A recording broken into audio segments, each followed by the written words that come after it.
Test 2, Section 1. A man wants to find out about a language course. Listen to the conversation between the man and the woman and answer the questions. First, you have some time to look at questions 1 to 4.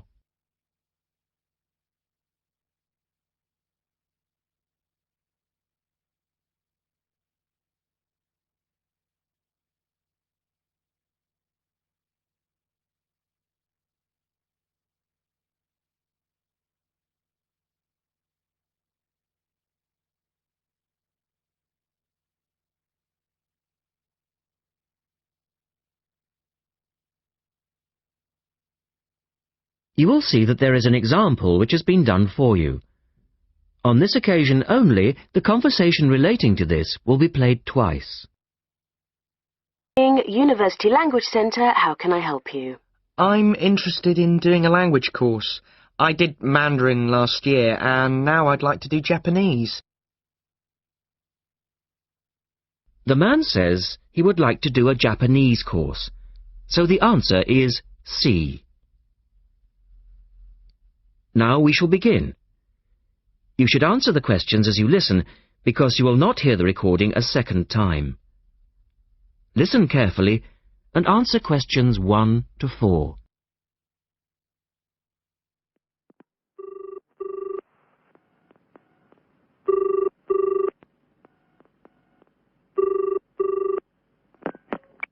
Good morning, University Language Centre, how can I help you? I'm interested in doing a language course. I did Mandarin last year and now I'd like to do Japanese. Can you give me some information about what courses are available at your centre and when they start, that sort of thing? Yes, certainly. Well, we actually offer a number of courses in Japanese at different levels. Are you looking for full-time or part-time? Oh, I couldn't manage full-time as I work every day, but evenings would be fine and certainly preferable to weekends. Well, we don't offer courses at the weekend anyway, but let me run through your options. We have a 12-week intensive course, 3 hours, 3 nights a week.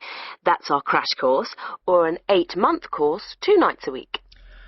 I think the crash course would suit me best, as I'll be leaving for Japan in 6 months' time.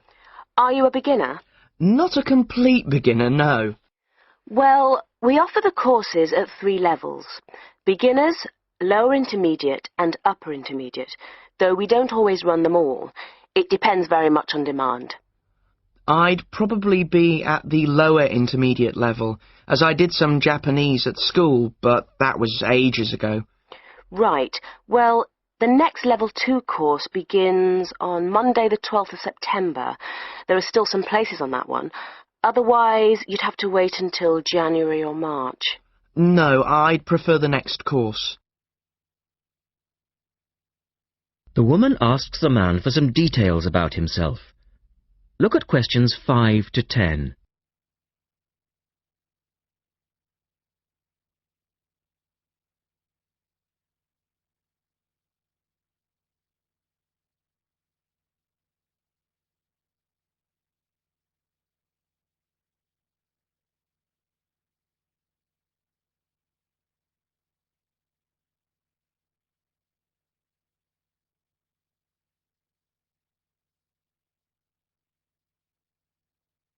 Now listen to their conversation and complete the form. Right.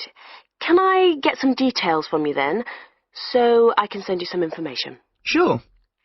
What's your name? A family name first. Haggerty. Richard. Hagarty? No, Hagerty. Oh, okay. And your address, Richard? Well, perhaps you could email it to me. Right. What's your email address? It's Ricky45, that's one word, RICKY45, @hotmail.com. And I just need some other information for our statistics. This helps us offer the best possible courses and draw up a profile of our students. Fine. What's your date of birth? I was born on the 29th of February, 1980. 1980? So you're a leap year baby. That's unusual. Yes, it is. And just one or two other questions for our market research, if you don't mind. No, that's fine. What are your main reasons for studying Japanese? Business, travel, or general interest? My company's sending me to Japan for 2 years. All right, I'll put down business. And do you have any specific needs? Will there be an emphasis on written language? For instance, will you need to know how to write business letters, that sort of thing? No, but I will need to be able to communicate with people on a day-to-day basis. Okay, so I'll put down conversation.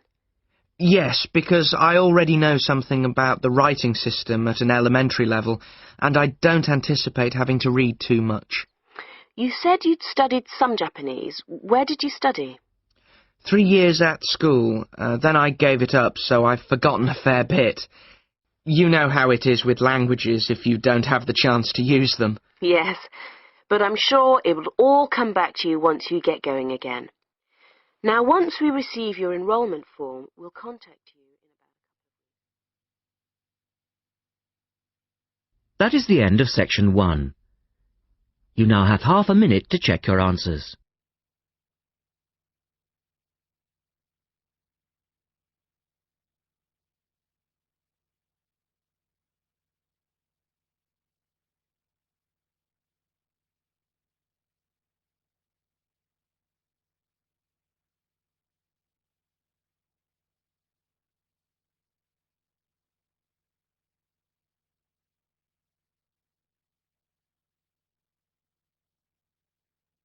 Now turn to section 2 on page 54.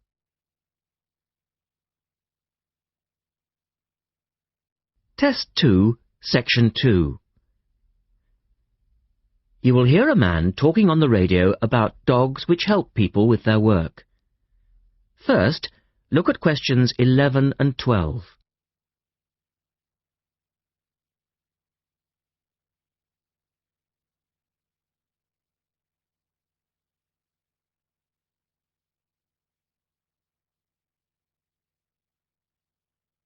As you listen to the first part of the talk, answer questions 11 and 12.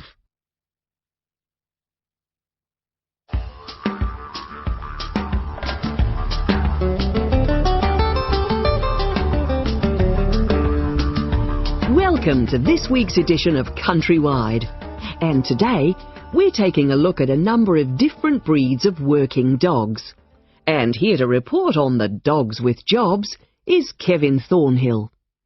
Thanks, Joanne. Well, yes, dogs with jobs is the subject of today's program. Dogs have earned themselves a reputation over the centuries for being extremely loyal. And here's a little story which illustrates just how loyal they are. Just outside the country town of Gundagai in Australia is a statue built to commemorate a dog. A dog which sat waiting for his owner to return to the spot where he'd left him. Well, the story, which was immortalised in a song, has it that the poor dog died waiting for his master, 5 miles from Gundagai, which is where they built the statue. Now that's what I call loyalty. Now look at questions 13 to 20.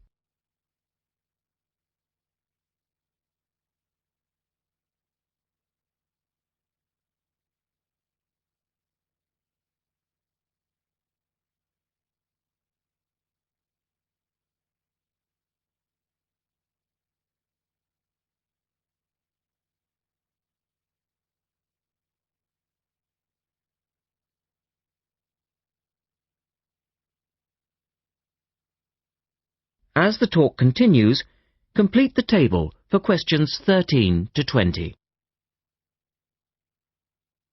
Well, because of their loyalty and also their ability to learn practical skills, dogs can be trained to do a number of very valuable jobs.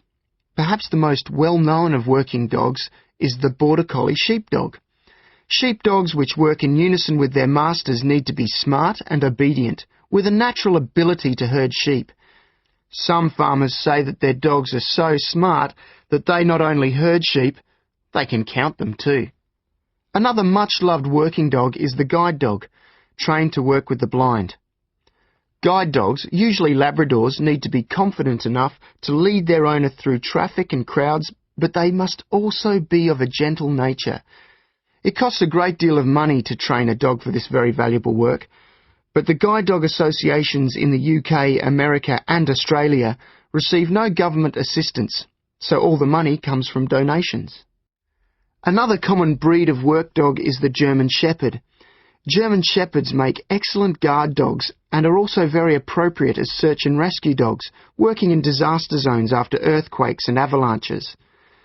These dogs must be tough and courageous to cope with the arduous conditions of their work, and so that they can be sent anywhere in the world to assist in disaster relief operations, effective dogs and their trainers are now listed on an international database. When you arrive at an airport here, you may be greeted in the baggage hall by a detector dog, wearing a little red coat bearing the words "Quarantine." These dogs are trained to sniff out fresh fruit as well as meat and even live animals hidden in people's bags.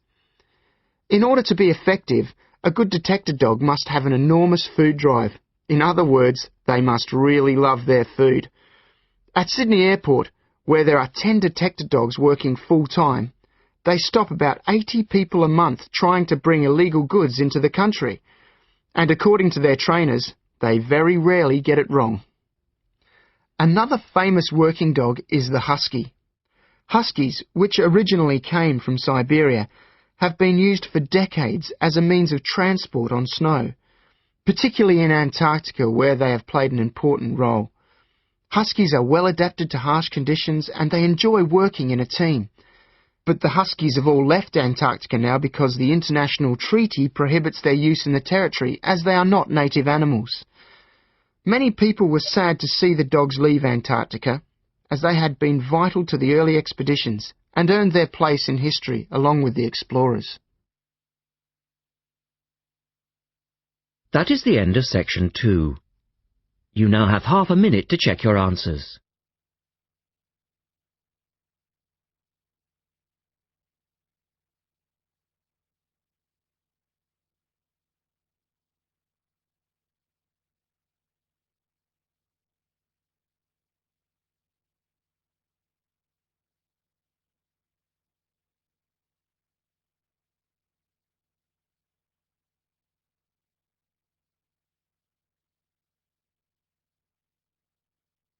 Now turn to section 3 on page 55.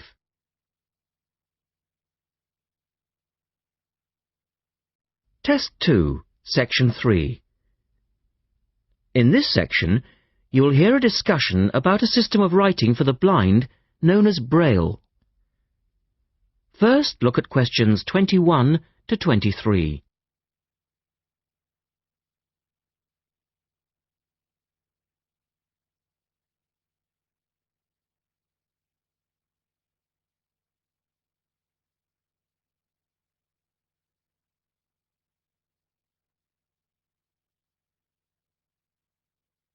Now listen to the first part of the discussion and complete the notes for questions 21 to 23.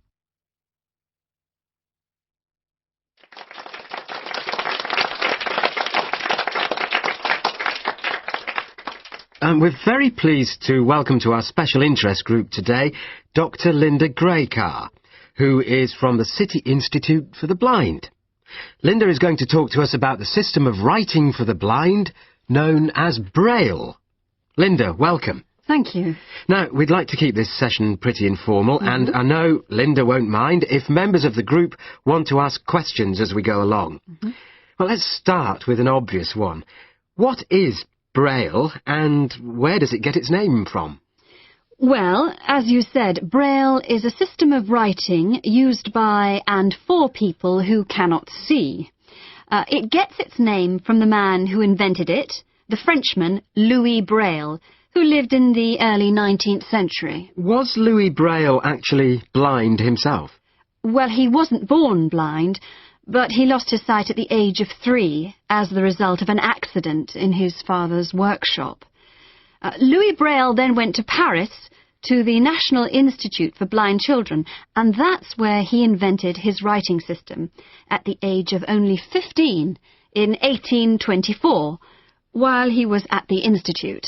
But he wasn't the first person to invent a system of touch reading for the blind, was he? No, another Frenchman had already come up with the idea of printing embossed letters that stood out from the paper, but this was very cumbersome and inefficient. Did Louis Braille base his system on the first one? No, not really. When he first went to Paris, he heard about a military system of writing using 12 dots. This was a system invented by an enterprising French army officer, and it was known as night writing. It wasn't meant for the blind, but rather for battle communications at night. That must have been fun. Look at questions 24 to 30.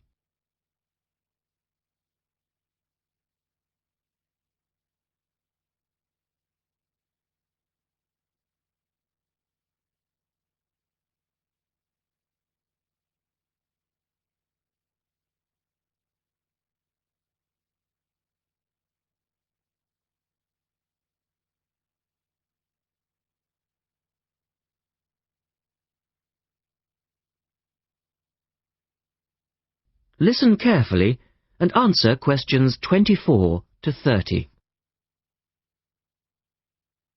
Anyway, Braille took this system as a starting point, but instead of using the 12 dots, which night writing used, he cut the number of dots in half and developed a 6-dot system.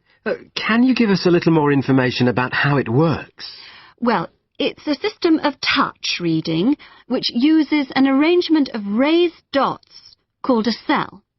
Braille numbered the dot positions 1, 2, 3 downward on the left and 4, 5, 6 downward on the right. The letters of the alphabet are then formed by using different combinations of these dots. Yes? So, is the writing system based on the alphabet, with each word being individually spelled out? Well, it's not quite that simple, I'm afraid. For instance, the first 10 letters of the alphabet are formed using dots 1, 2, 4 and 5. But Braille also has its own short forms for common words. For example, B for the word but and H for have. There are many other contractions like this. So you spell out most words letter by letter, but you use short forms for common words? Yes. Though I think that makes it sound a little easier than it actually is. And was it immediately accepted? I mean, did it catch on straight away? Well, yes and no. It was immediately accepted and used by Braille's fellow students at the school, but the system was not officially adopted until 1854, 2 years after Braille's death. So official acceptance was slow in coming. I suppose it works for all languages which use the Roman alphabet. Yes, it does, with adaptations, of course. Can it be written by hand, or do you need a machine to produce Braille? Well, you can write it by hand onto paper with a device called a slate and stylus. But the trick is that you have to write backwards, from right to left, so that when you turn your sheet over, the dots face upwards and can be read like English from left to right. Oh, I see. But these days, you'd probably use a Braille writing machine, which is a lot easier. And tell us, Linda, is Braille used in other ways, other than for reading text? Yes, indeed. In addition to the literary Braille code, as it's known, which of course includes English and French, there are other codes. For instance, in 1965, they created a form of Braille for mathematics. I can't imagine trying to do maths in Braille. Yes, that does sound difficult, I agree. And there's also a version for scientific notation. Oh, and yes, I almost forgot. There is now a version for music notation as well. Well, thanks, Linda. That was most interesting. Now, does anyone have any last questions? Yes. Roughly how long does it take to learn to read Braille? Can you do it?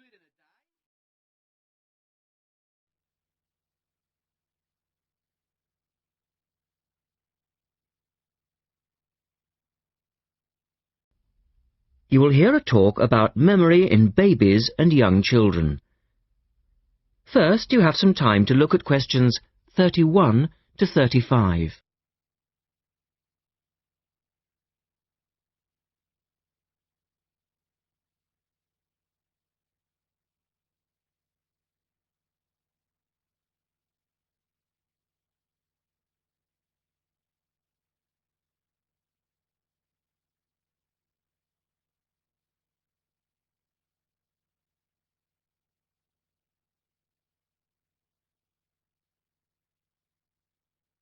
Now listen carefully and answer questions 31 to 35.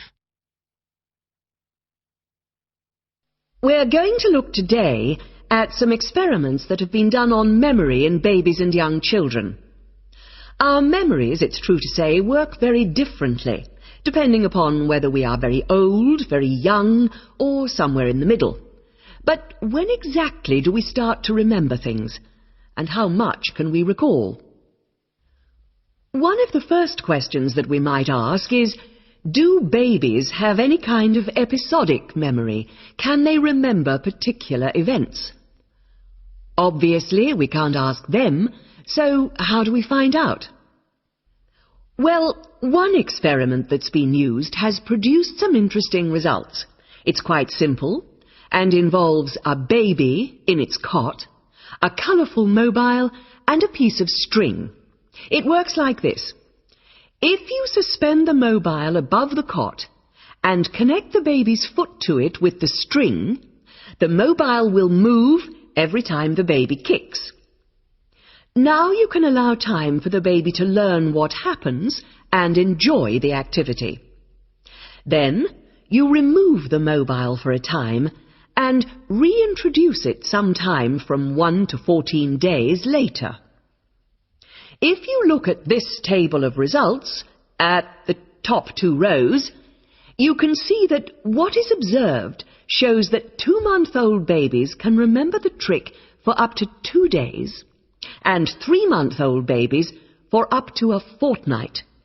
And although babies trained on one mobile will respond only if you use the familiar mobile, if you train them on a variety of colours and designs, they will happily respond to each one in turn.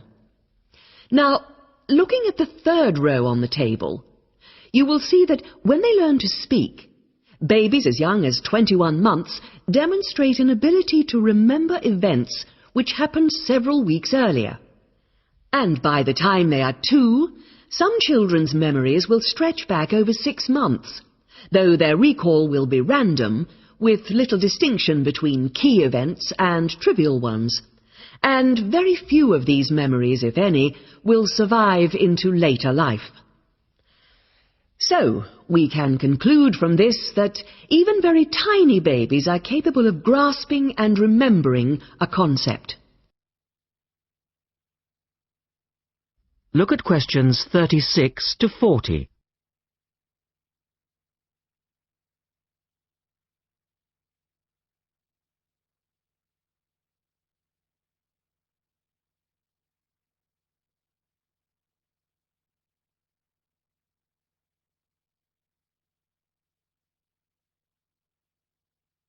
Now answer questions 36 to 40. So, how is it that young infants can suddenly remember for a considerably longer period of time? Well, one theory accounting for all of this, and this relates to the next question we might ask, is that memory develops with language. Very young children with limited vocabularies are not good at organizing their thoughts. Though they may be capable of storing memories, do they have the ability to retrieve them? One expert has suggested an analogy with books on a library shelf. With infants, he says, it's as if early books are hard to find because they were acquired before the cataloguing system was developed. But even older children forget far more quickly than adults do. In another experiment, several 6-year-olds, 9-year-olds and adults were shown a staged incident. In other words, they all watched what they thought was a natural sequence of events. The incident went like this. A lecture, which they were listening to, was suddenly interrupted by something accidentally overturning. In this case, it was a slide projector. To add a third stage, and make the recall more demanding, this accident was then followed by an argument. In a memory test the following day, the adults and the 9-year-olds scored an average 70%, and the 6-year-olds did only slightly worse. In a retest 5 months later, the pattern was very different. The adults' memory recall hadn't changed, but the 9-year-olds had slipped to less than 60%, and the 6-year-olds could manage little better than 40% recall. In similar experiments with numbers, digit span is showed to vary enormously. That is the end of section 4. You now have half a minute to check your answers.